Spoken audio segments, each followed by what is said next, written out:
Lungs पे देख रहे थे अपन, ये पूरे लंग्स बने हुए, ये जानते हैं, ये विंड पाइप है, ये लंग्स है, उनकी सारी संरचनाएं पढ़ा दी थी मैंने आपको, हाँ या ना।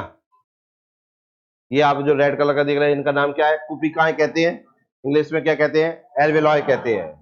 ये कितनी संख्या पाई जाती है लिखाई थी क्या मैंने आपको? ये हमारे फेफड़ों में 30 करोड़ पाई जाती है। कितनी कुपिकाएं पाई जाती है? 30 करोड़ एल्वेलॉय होते हैं, 30 करोड़ संख्या रहती है इनकी।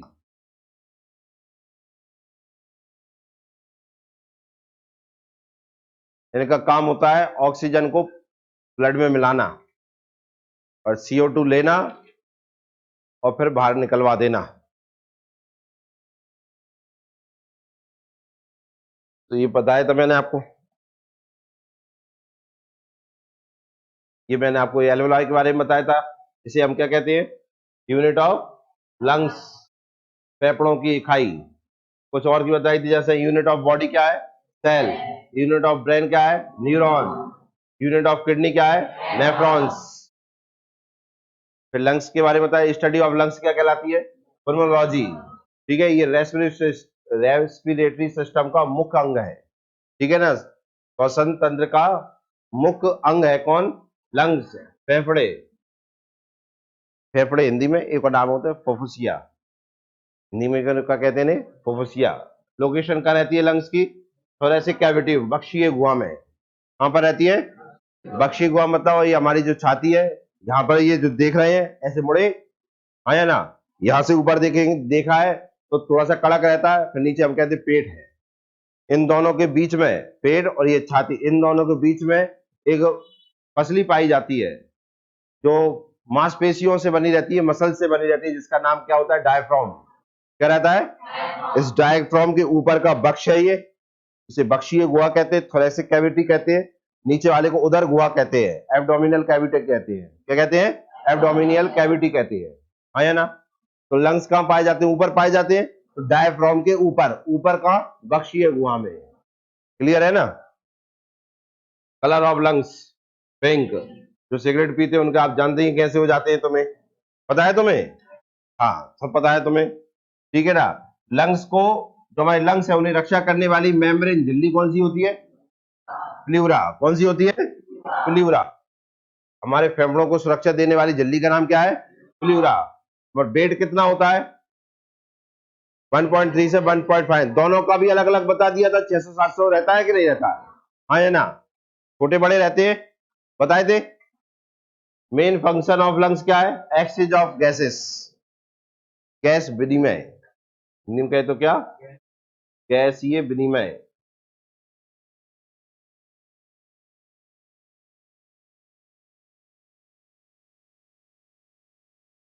कुछ हमने देखा था ब्रेन मेम्ब्रेन, हमारे जो माइंड को रक्षा करने वाली, जैसे हमारा माइंड है, अब ऐसे हो गए तो दिमाग ऐसे ना हो जाए, दीवार में देता हो तो माइंड दीवार में है, माइंड परेशान है, अंदर बैठा हुआ ब्रेन परेशान हो रहा है, क्या कर रहा है, लाल में मटक रहा हूं। तो इन सबसे सुरक्षा देने के लिए उसमें एक मेम्ब्रेन होती है, उसका नाम क्या है?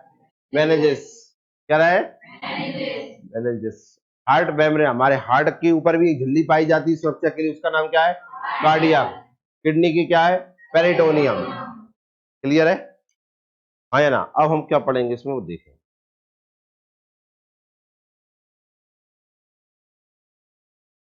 अभी तक हमने पढ़ क्या लिया है? अभी तक आपको पढ़ा क्या दिया है इसमें? अभी सबसे पहले हमने ओवरऑल देखा लंग्स और रेस्पिरेटरी सिस्टम के बारे में, कुछ जानवरों के हमने रेस्पिरेटर ऑर्गन भी देखे हमने, फिर हमने ह्यूमन रेस्पिरेटरी सिस्टम देखा पूरा, उसमें कौन कौन सी चीजें रहती है यही देखा है। केवल हमने अभी ये देखा है कौन कौन से ऑर्गन रहते हैं रेस्पिरेटरी सिस्टम में, यही देखा है कि नहीं? सबसे पहले नाक देखी थी, फिर नाक पढ़ के आए पूरे, फिर हमने यहां देखा था क्या? ग्रेशनी, फेरिंग्स, फिर इसके जस्ट नीचे देखा था लैरिंग्स। क्या देखा था? उसके नीचे ये पाइप दिख रहा है आपको, ये होता है विंड पाइप, हाँ या ना। पाइप दो भागों में टूट जाता है, तो दो भाग कहां खुलते हैं? लंग्स में खुलते हैं। फिर लंग्स के बारे में पढ़ के आ गए, हाँ या ना। इनके बीच में रिंग पाई जाती है, जिन्हें एक और नाम बताया था मैंने, क्या नाम होता है? क्या नाम बताया था? कितनी संख्या होती है इनकी? 9 संख्या होती है। कितनी होती है? नो। क्यों होती है ये? सिकुड़ने से रोकती है। कहां से रोकती है? सिकुड़ने से। क्लियर है कि नहीं है? तो हाँ, मैंने ये भी बताया था विंड पाइप की लंबाई फूड पाइप से कम होती है। फूड पाइप में रिंग नहीं पाए जाते हैं, केवल विंड पाइप में ही पाए जाते हैं। हमारे जो लैरिंग्स है इसमें एक चीज और पाई जाती है, हमारा साउंड सिस्टम। कौन सा सिस्टम? हम जो बोल पा रहे हैं उस साउंड सिस्टम से ही बोल पा रहे हैं। उसके अंदर मैंने आपको बताया था क्या संरचना रहती है उसकी। लड़कों की आवाज में गहराईपन रहता है, लड़कियों की आवाज पतली रहती है, कारण बताया था मैंने। हाँ या ना? वोकल कोड पाए जाते हैं। क्यों? हाँ। तो वोकल कोड जो पाए जाते हैं उनकी साइज बताई थी मैंने। लार्ज साइज होती है और एक स्मॉल साइज होती है। जिनकी साइज लार्ज होती है तो क्या होगा उनमें? उनकी जो डीपनेस होगी उनमें क्या होगी? उनमें डीपनेस है। जिनकी साइज कम होगी उनमें डीपनेस, जिनकी साइज छोटी उनमें डीपनेस नहीं होगी ना, उनकी आवाज पतली होगी। मैंने बताया। और लड़कों के डीपनेस का एक कारण और बताया था मैंने। जो हमारा विंड पाइप है इसके ऊपर क्या पाई जाती है? लैरिंग्स पाई जाती है। लैरिंग्स के चारों ओर क्या पाया जाता है? एडम एपल पाया जाता है। ये एपल जो दिख रहा है जो निकल के जाता है, एडम एपल। इससे भी क्या आवाज में क्या आ जाता है? गहरापन आ जाता है, गंभीरता आ जाती है, वजन आ जाता है, डीपनेस आ जाती है। समझ में आ रहा है कि नहीं आ रहा है? तो आवाज बदली बदली थी, लड़कों की आवाज अलग, लड़कियों की आवाज अलग हो जाती है यहाँ से। क्लियर हुआ कि नहीं हुआ? समझ में आया ना? अब हेडिंग डालिए, हम क्या पढ़ने वाले हैं इसमें।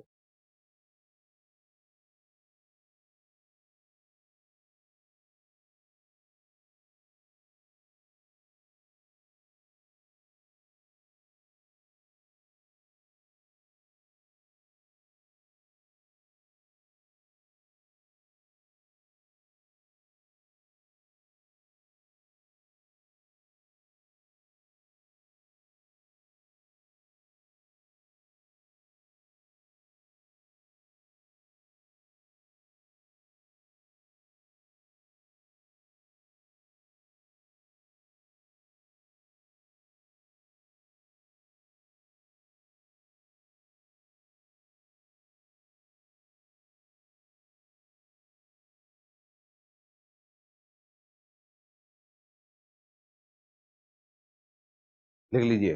विच part is use to, which part is used in inspiration and expiration.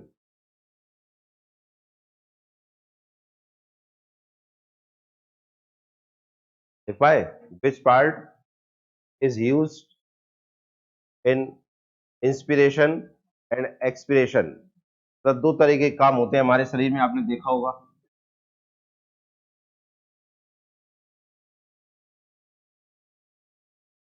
एक लेते हम श्वास अंदर लेते हैं कि नहीं लेते, और ऐसे लिख लो,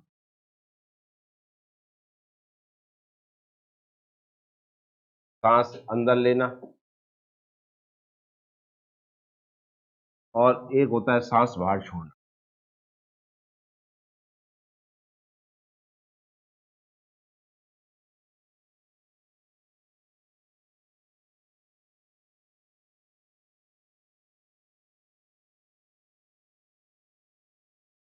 इंस्पिरेशन कहते हैं इसे, एक्सपीरेशन कहते हैं।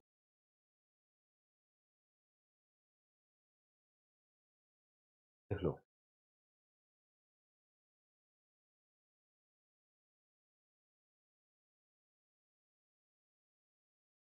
इंग्लिश में इनका नाम एक और मैं आपको बताऊं, इनहेलेशन कहते हैं इन्हें, इनहेलेशन।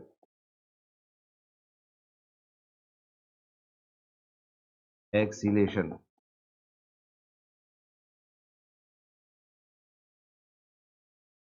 इनमें भी नाम लिखे तो अंतः श्वसन,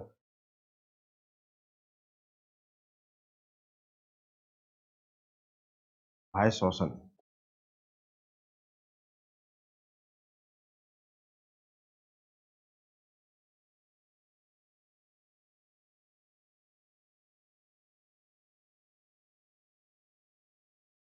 देख लिए समझे? अब देखिए इसमें क्या होता है। अंतः श्वसन करना मतलब क्या कहलाता है? सांस लेना। और बाह्य श्वसन मतलब होता है सांस छोड़ना। क्लियर है। अब अंतर श्वसन में केवल हम ऑक्सीजन तो लेते नहीं है, वातावरण से हमारे अंदर एयर जाती है, उसमें सब कुछ रहता है कि नहीं रहता, उसमें क्या क्या होगा, जो वातावरण में हवा रहेगी वही रहेगी कि नहीं रहेगी, उसमें O2 भी रहता है, उसमें CO2 भी रहता है, उसमें नाइट्रोजन भी रहती है, और भी गैस रहती है, मेन मेन लिख ली हमने। O2 आप जानते हैं ये 21% है, ये 0.03% रहती है, इसे 79% मान लो, राउंड फिगर में बांध दिया इन्हें।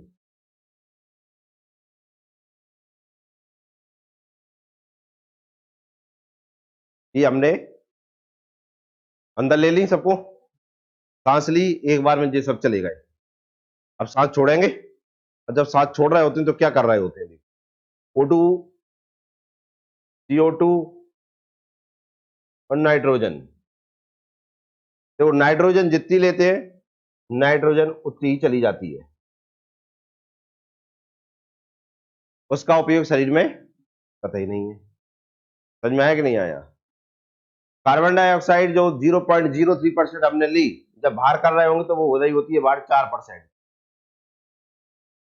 कितने परसेंट होती है, 4%। और जो 21% हमने ऑक्सीजन ली, तो इनमें से केवल हम 3% रख लेते हैं और 17% बाहर निकाल देते हैं।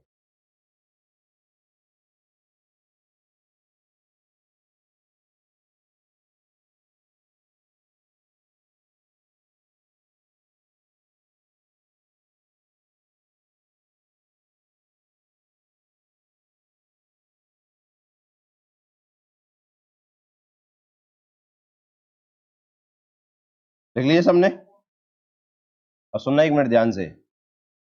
ये हमने लिखा है ऑक्सीजन 21% नाक से चली गई, लेकिन शरीर में रख कितनी ली हमने, 4% रखी है।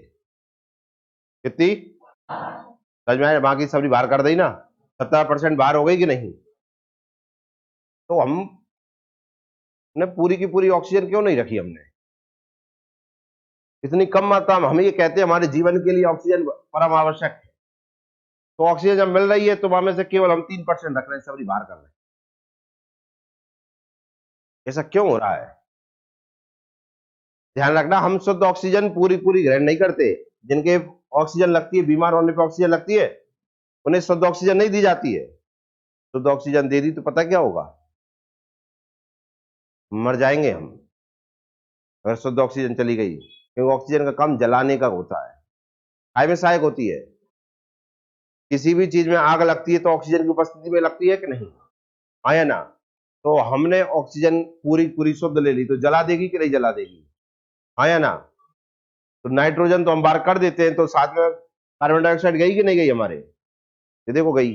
4% कहां से कार्बन डाइऑक्साइड आ गई, तो आप जानते हैं कि ऑक्सीजन की उपस्थिति में हमारा ग्लूकोज टूटता है, बताए थे कि नहीं, ग्लूकोज टूटता है, तो साथ में H2O बनता है, पानी बनता है, साथ में कार्बन डाइऑक्साइड बनती है, और साथ में एनर्जी बनती है। तो इसलिए 4% मात्रा हो गई कि ऑक्सीजन ली, खाना खाया था हमने, ग्लूकोज टूटा, ग्लूकोज टूटा तो उससे कार्बन डाइऑक्साइड बनेगी कि नहीं, तो मात्रा कार्बन डाइऑक्साइड बढ़ गई कि नहीं। तो जो ली थी वो और जो निकल गई वो, दोनों को मिलाकर कितनी परसेंट हो जाती है, 4%।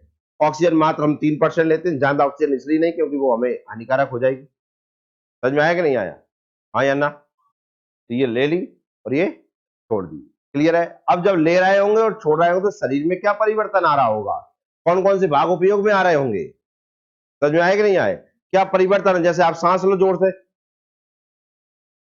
लो तो सही, ऐसे कर रहे हो, ऐसा नहीं, ऐसा लो छाती फूल जाए, कम से कम गर्व के मारे छाती फूल जाए।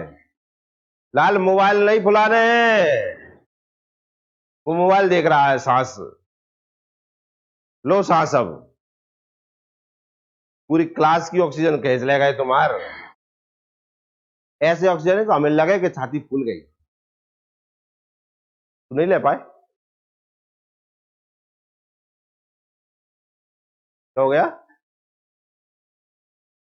मैं कहां कह रहा हूं फोन, मैं कह रहा हूं तू ऑक्सीजन ले लेता है, तो ऐसा ले कि छाती फूल जाए मेरी, ले ले, तू नहीं ले पा रहा यार, देख रहा है वो ऑक्सीजन नहीं ले रहा है, देख रहा है खतरनाक व्यक्ति है। लो अब दोबारा लो, तो अब आप जब देख रहे हैं, अब देख लो, पहले सुनो आप। ऐसे मजा नहीं आएगा। आप ऑक्सीजन भरो, पहले टैंक भरो।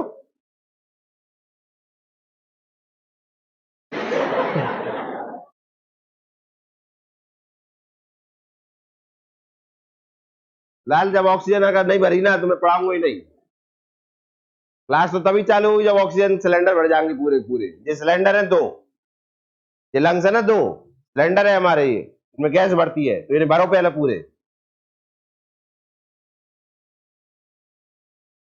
भले, अब बस ऐसे ही रुक जाओ। अरे यार, सब कार्य ही होगा यार। दोबारा भरो अब। भर लो ना, तो बस ऐसे ही स्थिर हो जाना है। नहीं, वो एक साथ करें सब। अब मैं बोलूं तब, ठीक है? रिलैक्स हो जाओ। क्या आप रिलैक्स हो गए? अब शुरू हो जाओ।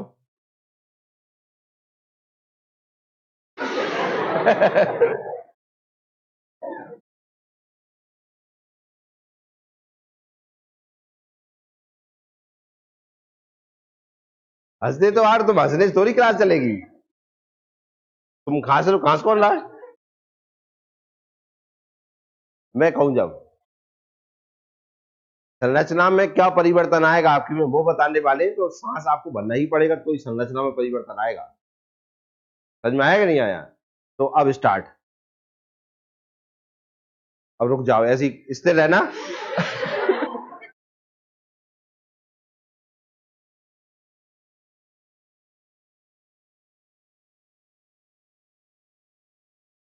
हंस का दे तो होल्ड करके रखना है थोड़ा। समझ में आया कि नहीं आया? एक सेकंड के लिए होल्ड तो करो, मैं कह दूंगा रिलैक्स हो जाओ, हो जाना। सिलेंडर खाली, करें स्टार्ट, हो जाओ चालू।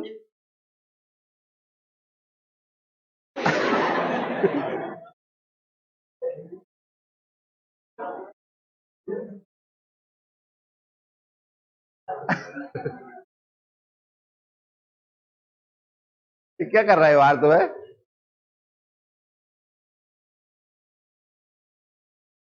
तो रोक नहीं मानी है ना, तो क्लास कैसे बढ़ाए आगे तू बता। रेस तैयार मत होए। बाल थोड़ी समान ने अपने, हाथ समान ने अपनी। छुट्टी करेंगे ना भाई, बाहर कार जाइए, कंगरा कलावे। तो देख लीजिए, कांच मांच में सब में देख लीजिए कैसा लग रहा हूं मैं। हाँ तो करें, तैयार हैं आप? होल्ड करके रखना, हंसना मत कोई भी। जिन्हें हंसी आई अभी हंस लो, बता हंसोगे। हाँ तो करें। हम्म। तो अब ये हम देखिए, पेट अंदर चला गया होगा आपका, छाती बाहर आ गई, यहाँ आकर थी देखो।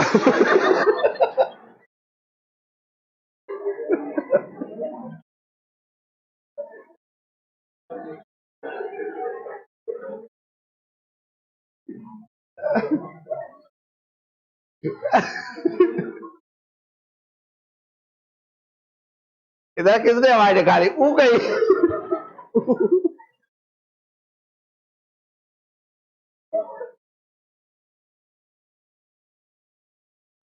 तो कपिल, वहां से कब पूछा है लाल से? रोज के रोज देख तू भाई के बगल बैठ जाता है, फिर भाई डिस्टर्ब करता है। क्या कह रहा है भैया अपना?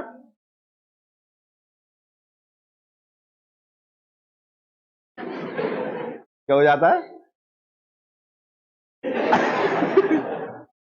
जुकाम, बाहर जुकाम हो रहा है, सांस अंदर तो चली जाती है, बाहर कुछ और आ जाता है।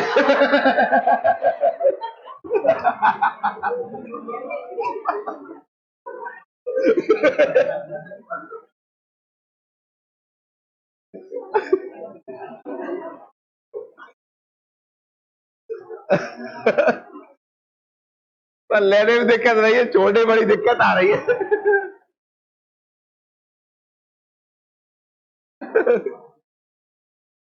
जिन्हें जुकाम हो रहा है, उनका मजा आ रहा होगा भयंकर।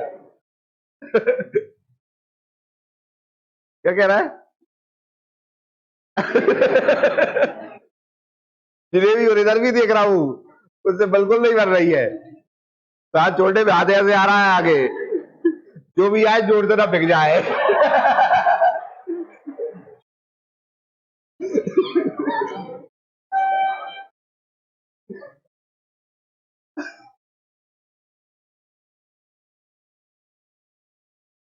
देख लेना भैया, अपनी पीठ देख लेना सब लोग। पिछले बारे ने गड़बड़ कर दी हो।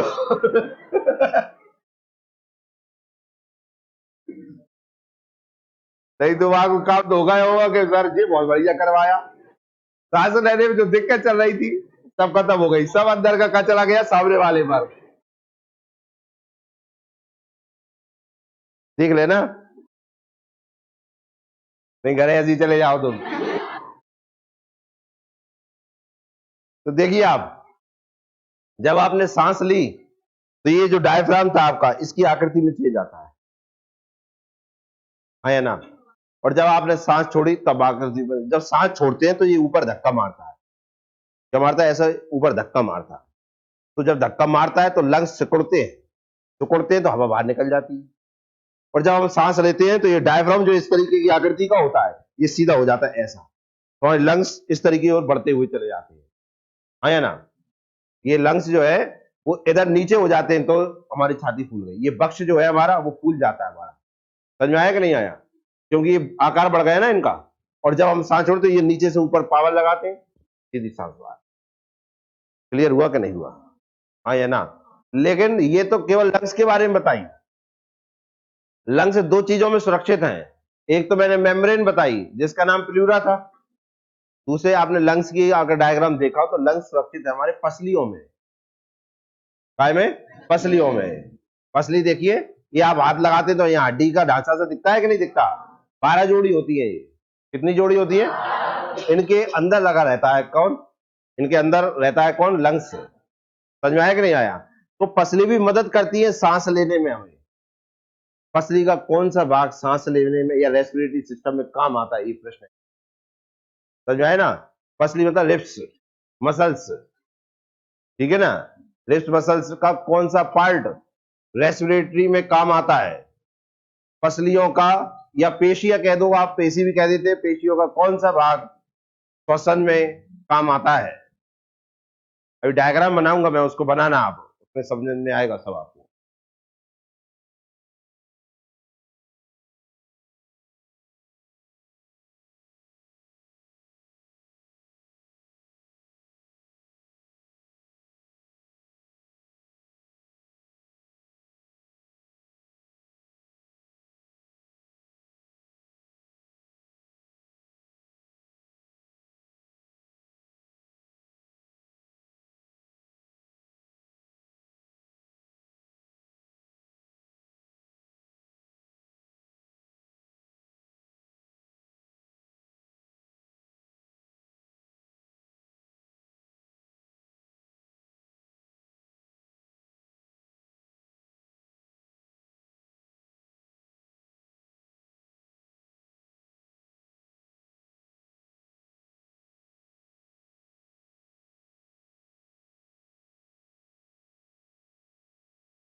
बना लिया?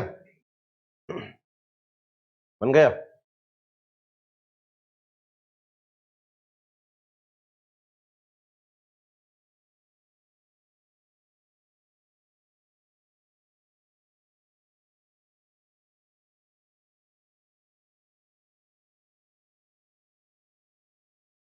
ये तो येलो कलर में देख रहे हैं आप, ये तो पसली है, लेकिन ये पसलियों का दूसरा भाग है, इन्हें कहते हैं अपन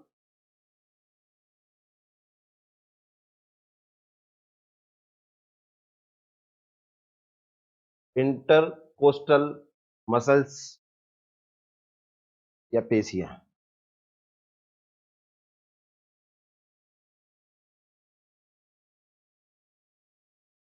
इंटरकोस्टल मसल्स देख लिया? दो प्रकार की होती हैं ये। एक होती है आंतरिक, इंटरनल, और दूसरी होती है बाह्य। एक्सटर्नल।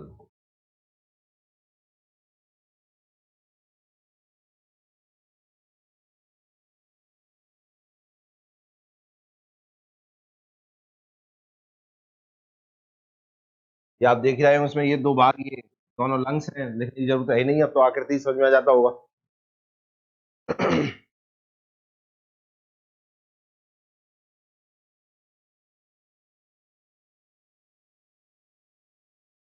लिख लिया क्या?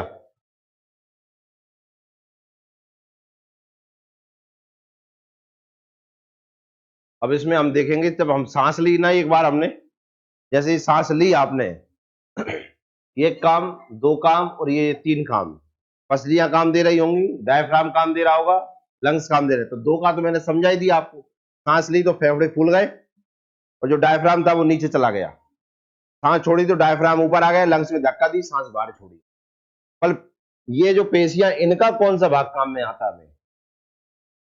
तो इनमें जैसे ये लिखा है कि इंटरकोस्टल पेशियां रहती, तो इनमें से भी कौन सा काम में आता है?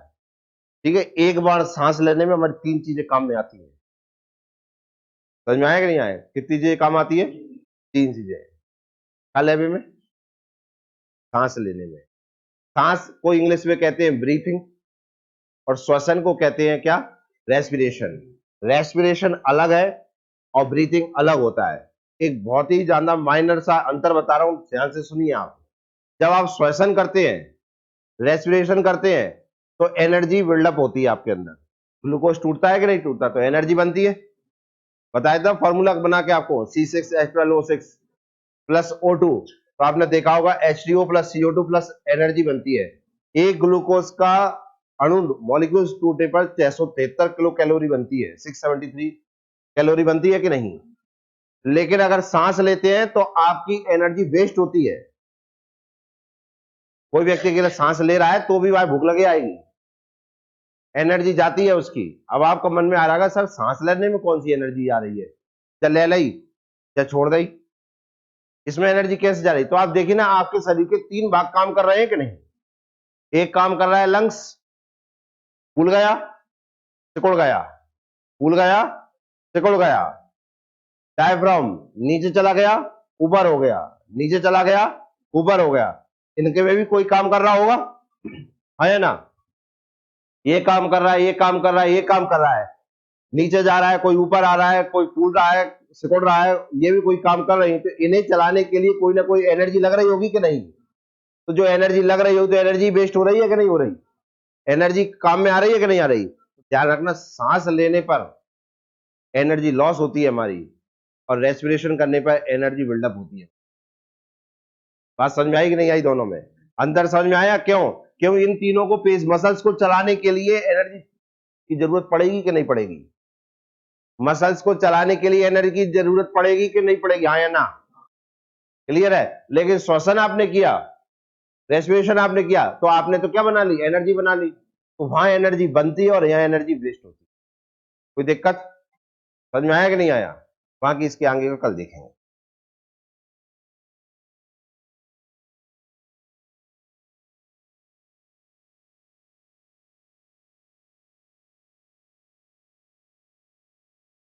रिब्स से या मसल्स कह दो, मसल्स ही कहते हैं इंग्लिश में। पेशियों को मसल्स लिख लेना, मसल्स।